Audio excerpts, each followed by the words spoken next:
We are Heather and Paul Christie. And for over 12 years, we've worked with executives and entrepreneurs to accelerate change in every aspect of their business. Because we are in the fastest paced business environment that anyone has ever seen before. So join us for the Evolve to Win show. Hey, and welcome to another Evolve to Win show with Heather and Paul and Lynette Bailey. Our special guest. We've got a special guest today. If you have young children, actually any kind of children, the message today is absolutely incredible. We took Lynette and pulled her onto this show because she has such an amazing story of how she gave the gift of freedom to her children and also to yourself, really. I mean, completely. Oh my gosh. Hey, so hold on one second. I'm going to leave it to you guys. Oh, okay. You're getting out of here. And you do this on your own. We totally understand. Have a great day. Okay. Thank you. All right. So let me start off by introducing Lynette Bailey. Lynette is my third cousin, and it's way too much to go into that. In fact, I need a flip chart and a flow chart and everything else to figure it out. But suffice to say, we are distant relatives. And for those of you who know Paul and me well, you will know that we have taken in our third exchange student, this one from Pulaski, Wisconsin, who is Bailey Lardenoy. That is Lynette's daughter. Second daughter in line of 4 daughters. Correct. Okay. Correct. So that's just a little bit of context about who Lynette is. But now let me tell you a little bit more about why she's on our show, and then I'm going to shut up and let her do a little talking. Okay.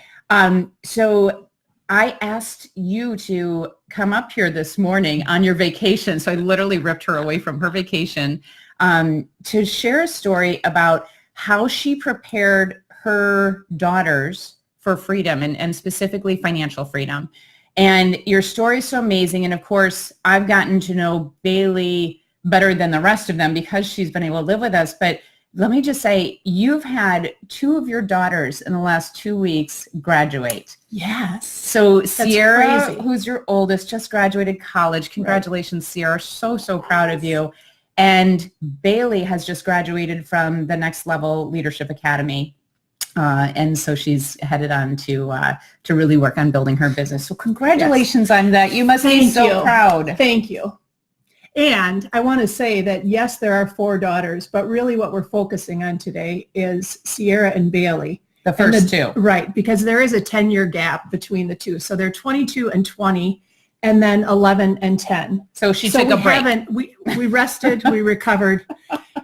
But I haven't gotten to this point yet with Maggie and Reese. So as much as there are 4 daughters, we still have to see how it works out with the second set. Yes. And you've learned, well, of course, with the first set. You've learned from the first 2. Yes. But okay, so I want you to take us back to when you made the decision to begin this program and this process for how you helped your children to really understand and manage and become independent financially.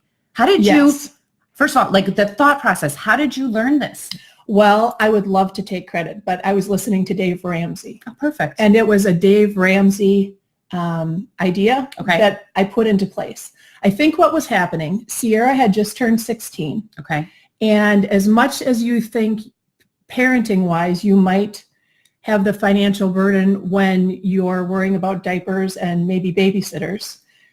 Sierra turned 16, and suddenly this child was asking me for gas money, and I had this real frustration with, did I really just go to work all day so that I can come home and fund gas money? And let's see, she wants to go to the movies, and she has another birthday party, so you need to get the birthday gifts. Oh, God, and birthday parties are probably way more expensive these days. Not to mention times 4 kids. Mm-hmm. So there's no being fair. It was exhausting.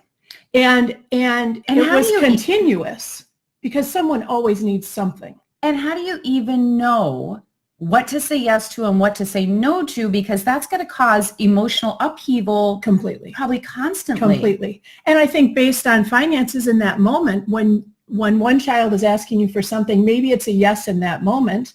And then maybe it's something that they would really prefer or would rather have. But now you say no because of whatever the financial situation was. Yeah. It was a mess. It was a mess. It was a mess. And I was listening to Dave Ramsey, and What he suggested was, and I realized my kids were in the perfect sweet spot for this. They were 16 and 14. What he recommended was figure out what your kids cost you each month, and then you give that to them. Let me pause for a moment. How many of you who have children actually know how much they cost you each month? Like, I can imagine that that's probably all over the map if you're not otherwise like relentlessly budgeting for this. Which did you know? So when he said figure out what your kids cost you, did you have any idea? No clue. And you can't let that paralyze you either. So we guessed and we figured we would figure it out if it was wrong. So don't let it paralyze you because there's no way to figure it out. And how did you guess though, by the way? I mean, did you go through and actually do you want real numbers? Not, well, because I get that this varies from place to place in the country and everything else. What we ended up doing was coming up with, I think we started with Sierra at the age of 16, received $200 a month.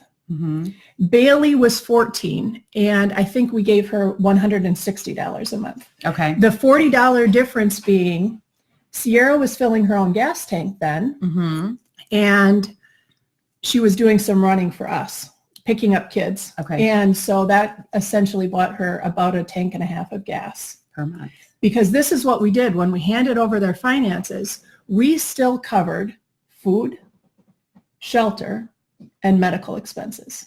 Okay. Period. All right. So I want you guys to get this because we're kind of going, forward and backward here. But the decision that was made was that they were going to give the girls their own budget to manage their own financials, and you covered food, shelter, medical. And that's it. So let's talk about some of the things that the girls had to figure out immediately. It was so good. Some of you parents out there right now are thinking, oh my gosh, this is brilliant, right? Okay.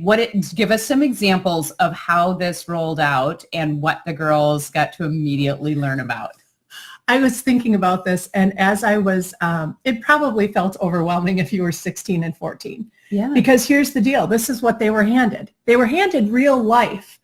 And the beauty of it was they were handed real life in a safe environment. Okay. So that's really key, right? Because I was just saying to Paul, worst case scenario, the entire thing failed. There was no gas money to put gas in the tank.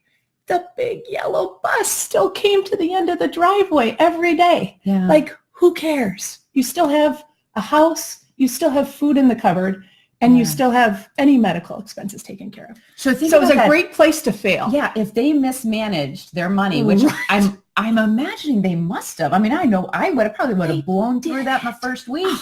Yes and no. But anyway, they have that safety net, which is very different from when you ship them off to college or with no training, or maybe they're just going out to live on their own for the first time and they haven't ever had to manage a budget, or they don't even know what things cost. I know I didn't have a clue. Oh my gosh, yes. Until outside of college. Yeah. So this was the great thing, to go back and finish. They were responsible for everything else. So they were responsible for gifts for their friends, shampoo, conditioner, soap, hairspray, toothpaste, gel, lip makeup, their own clothing. They're responsible for their own clothing too. You know what? Do you want new soccer shoes? I don't care. Whatever. Does it work in your budget? I mean, really, when I thought about it, you want to go to a movie with your friend? I covered food, but that doesn't mean you want to go meet your friend for coffee or ice cream or any of those things. So they figured it out. And I gave them the guidelines of, listen, the top 10% needs to be tithed. The second 10%. Wait a minute. You gave them the money and they still tithed 10% of that. That's incredible. Well, in theory, that was my guideline. Oh, okay. I did not police or micromanage them in any way, shape, or form. But that's an amazing But lesson. that was the intention, was that the top 10% was to be tithed. The second 10% was to go into long-term savings. Okay. And then you budget and you figure out your life with the other 80%.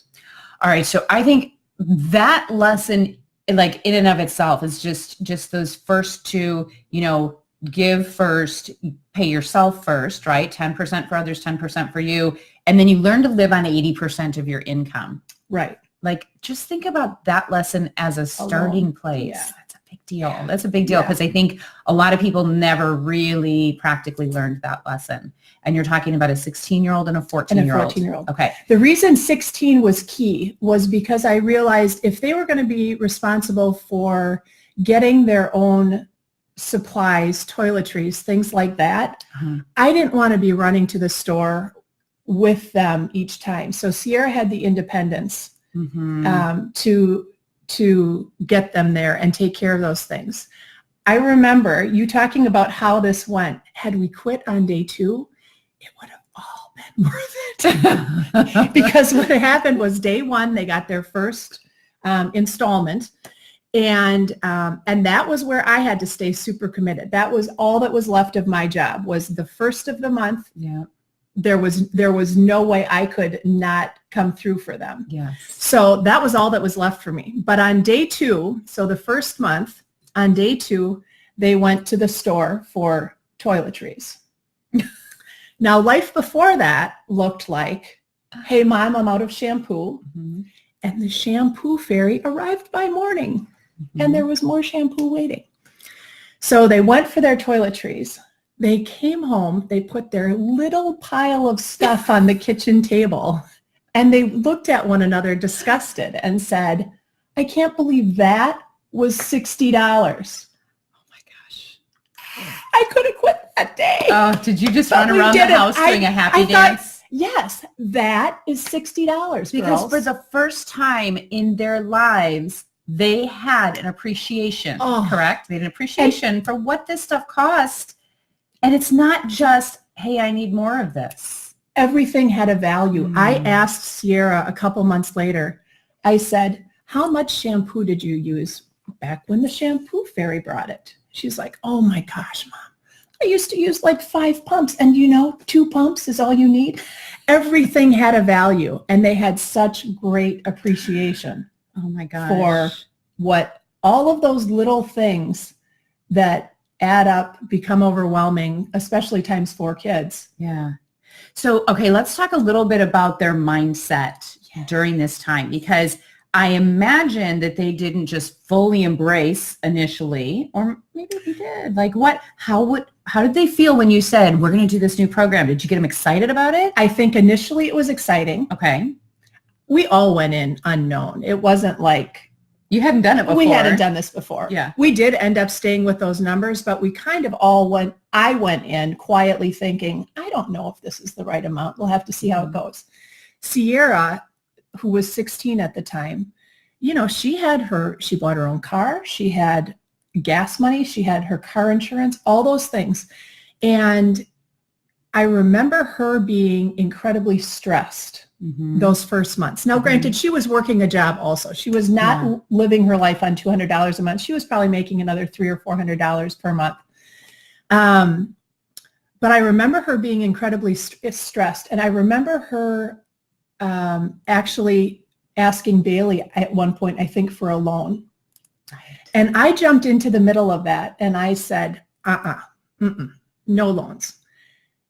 And though I'm glad I did, I wonder now if I would have just stayed out of it completely, because actually it wasn't my money. So there might have been another lesson there that I squashed. I don't know, possibly a very valuable lesson. Because like, again, if you're going to fall, right, yeah, that's off the table. That's off the table. Budget, you've got to figure it out. But hindsight, what has happened with Sierra and her personality is she's a saver.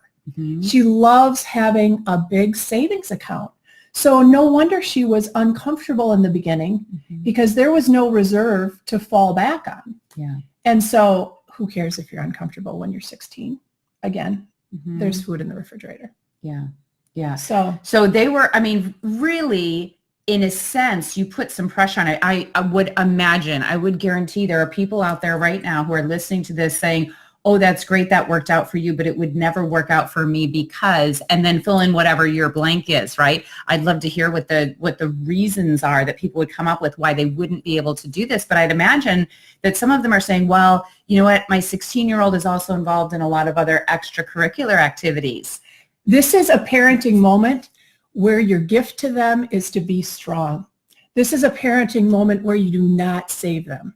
Because again, where I didn't want my kids to be 25 years old and $25,000 of debt and have no clue how they got there. Yeah. These are all manageable things that they can be. Sierra and Bailey had such appreciation all through high school for what things cost. They had the choice. It empowered them because they had the choice. Did they want to buy brand name things or did they, I mean, to this day, Sierra was like, we could get 2 of those dresses at TJ Maxx for the same price. Why would we buy this? Yeah, you know, they are so smart financially. I'm so proud of them, but it's definitely one of those parenting moments. It reminds me of when you're training your child to sleep. Like, there are times you just have to hold one another and like not let each other go in to save that child. And it's kind of like that. Like it's bigger than saving them in the moment. It's a life gift. Yes, it is a gift. It is a true gift. And you think about what that did for them and the impact that this has had on Sierra's now, 22? 22. Bailey's 20. Sierra's just graduated last weekend, graduated from college. Can you share with us approximately how much college debt she took on? Yeah, nothing. And why do you think that is? A full scholarship. Because she got a full ride. And why do you think she got that full ride? It wasn't just delivered to her because someone knocked at her door and handed it to her. She went out and found it. Right. Do you know when she was applying for college and scholarships and everything, honestly, I was busy with 3 more kids and little kids. And you were not even fully aware of how many scholarships she had researched, found, she did that and all gone herself. after. And so she was busy filling out these scholarship applications that I remember at the time you were saying, do you know what Sierra's doing right now? She's applying for scholarships. Right. Because, okay, and God, you think about this and how many kids out there are struggling with student loan payments. And guys, this breaks my heart. It really does, because I've suffered through that and it sucked. It sucked. I had 6 figures in law school loans and my parents paid for my college. Like I was so blessed to have parents who supported me so much financially that I said at one point, I want to take on the law school thing because I thought that was the right thing to do. Like, you guys have supported me long enough. And I just took it without having any idea what that even meant. And so I took out the full amount of loans and I came out of law school with 6 figures of debt. And it was, you guys, it was crushing for so many years. And then what that does is it robs you of your personal freedom to do what you want to do. Right. So I remember being stuck in a job at the time that I was just feeling so miserable, so trapped, so uncomfortable. Like it was crushing. And, I don't even think the job in and of itself was that bad, but it was the feeling that I had to have it because I had these loans and I didn't have the freedom of choice. That was killing me. So this is why we're talking about the gift of freedom, because I believe by implementing this strategy that you heard from Dave Ramsey, probably in some random, like they didn't even have podcasts back in that day. So I don't know even I was how probably you get listening your hands to on his CDs in the car. Yeah, probably listening to the Dave Ramsey CDs. But the fact that you took that on and you made the point of saying, I had to stay committed. So how many times did you have the opportunity to go back on your word and rescue them in some way and pay extra money? Did those times show up? Probably, but I don't think it was ever that they were necessarily asking. Okay. It was that I could see the turmoil they were feeling, and felt a little guilty. And I want to say too, all the excuses about my kids are in sports or whatever else. Bailey was a 3-sport athlete. She played varsity soccer, varsity basketball from freshman year on. She was a 3-sport athlete, but she worked in the summers and she worked on weekends, and but did that get in the way of her schoolwork and her grades? No. Okay, so what kind of grades did Bailey pull having 3 sports and a job? I think she probably only got like a 3.9 or something. So, I mean, how much, and I think about this, it's like, she did. She was unbelievable in school. Yes. And I think that in part, it had to do with the fact that you gave them that opportunity to figure out how to be independent at this young age. And did it stress them out? I'm sure it did. I should pull Bailey up here and get her on. Place. But the other thing I want to say is because they understood finances, Bailey ended up not getting the same scholarship that Sierra did. Right. She college did apply. was not right. College was not paid for, and therefore she chose to not go to a 4-year college because she did not know well enough what she wanted to do to justify the expense of it. That's right. So that was a choice that she made to not just mindlessly go to college because that's what kids are supposed to do. So she came down, moved in with Heather and Paul for the fun adventure of it, and went to massage school. She could have stayed home and gone to massage school anywhere, but this was fun to come to Florida. And what's really interesting is Bailey was accepted into University of Wisconsin. She was enrolled. She had a roommate. We were waiting on the information about the scholarship, which I think we all thought she had because her grades were phenomenal. Right. I think honestly, it was because the scholarship had already been given to one child in our family. It was the same $40,000 scholarship that we were kind of waiting on. Right. And she had gotten a couple other scholarships, but not enough to cover. And then instead of it being just the thing you do, to go and to sign papers mindlessly and become, in that financial, stressful debt place, she's just doing it a different way. She is doing it a different way. So what she did instead, as you said, she came down, she went and got her massage therapy certificate outside of massage therapy school rather than going and working for a massage therapy spa for another company. She decided to learn entrepreneurship because that was, she's all about growing herself. So she, and lucky she's got Paul to work with her constantly, and I've been helping her too. But so she started her own business the day she got out of massage therapy school and got licensed. She's been, okay, so if you've never gotten a massage by Bailey before, Riverstone Massage and Reflexology, she's chosen her target market. She set up her company. She set up her QuickBooks. I mean, she is learning with that certificate how to be an entrepreneur. And while this is for me, it's so heartwarming to know that, while she's watching her friends, go through college and her sister graduate and all of those people in her world who are coming out of college now and getting their jobs, some of them are finding their true passion and others are really feeling stuck and they're going to work for minimum wage jobs because they don't know exactly what they want to do. Meanwhile, Bailey's pulling $70 an hour in her business that goes 100% to her, and she's learning how to manage it. And it's mind-blowing what she's been able to create. And I really, truly believe that it goes back to when she was 14 and you gave her that gift of the freedom to know how to do it. You're going to make me cry because you're starting to tear up. But it really is incredible that both of them have learned to do things in a way that really supports them. So what's the level of stress right now for them? It's not financial. Right. Completely. And, I think the biggest thing just is I thought I was giving myself freedom. I lived all those years without anyone asking me for money, which I know is a daily thing times X number of children for the majority of parents. And so I guarantee I went into it all selfishly. But the gift that it gave them, the way it empowered them to make their own choices and really just expanded their understanding of finances and what their priorities were, really, it turns out it was a win-win. It was a total win-win. And I do love that it also gave you that freedom of not having to choose every single time you were asked for something, whether or not you would give. And is it the right thing to do, the wrong thing to do? You took all of those potential arguments off the table as well. I was going to say, God forbid any of those 4 kids were keeping track of what someone else got. Yes. Oh my gosh. Because So I wasn't keeping track.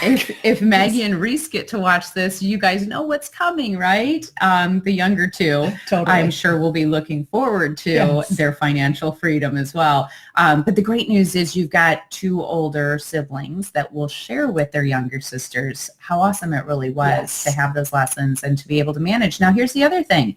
They had money that came to them every month and they got to use it however they saw fit. So they were able to really manage what they did and where they went out and how they had fun and all of this. So that's kind of cool too, to have that independence.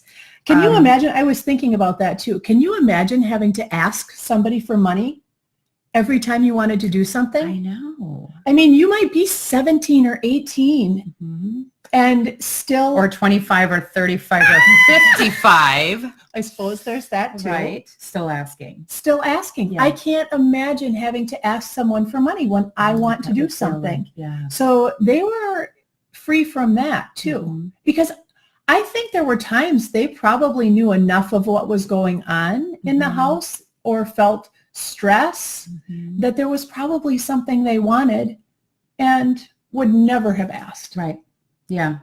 You know, this whole conversation about the freedom that is generated, I think is such a powerful conversation. And, you know, we never had children, so we certainly cannot be the authority on how to raise your children, but I know I can always pull you on for that.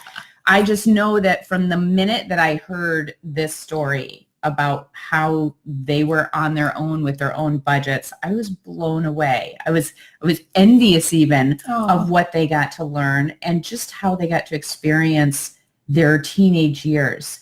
And although, yes, I can imagine at the time if I put myself in their shoes and all of a sudden, I've got a budget and how much I wouldn't like that, what you get to do with that when that becomes your reality is pretty powerful. Yes, oh my gosh, completely. And the lessons that you brought through for them all the way through.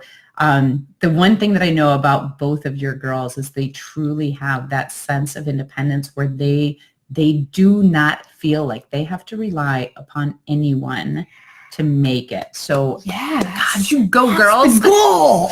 That's the goal. That's the goal. Lynette, thank you so much for sharing your story for everybody and being on our Facebook Live on our Evolve to Win show. It's been so super having you here for Bailey's graduation, and I always love hanging out with you. And thanks to Karin, who is the one who ultimately got us together out in Sweden. So we'll give you a shout out in case you're watching too. And Bill Nelson. Or we would not be, and Bill Nelson, right? Or we wouldn't be here together. So thanks everybody. I hope you have an awesome week. Thanks for tuning in to the Evolve to Win show. Take care. Thanks for having me.